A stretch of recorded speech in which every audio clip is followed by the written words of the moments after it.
और दूसरी जानिब दवासाज कंपनियां जुल्म ढाने लगी। मुतादिद अद्वियात की कीमतें अज खुद बढ़ा दी गईं। हुकूमत की रिट नाकाम अशियाए खोरनोश के साथ अद्वियात की कीमतों में भी इजाफा कर दिया गया। फार्मास्यूटिकल कंपनीज ने मुतादिद दवाओं की कीमतों में मनमाना इजाफा कर दिया।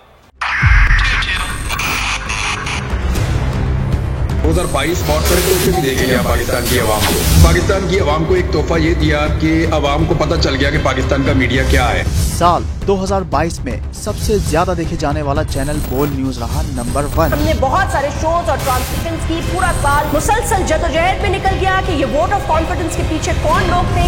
तोड़े रेटिंग के सभी रिकॉर्ड। सोशल मीडिया पर भी सबसे ज्यादा तेजी से 2.4 बिलियन व्यूज का संगे मील अबूर किया।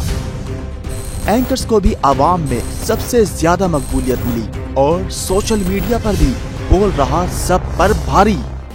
सब्सक्राइब करें और बेल दबाएं ताकि कोई खबर रह न जाए।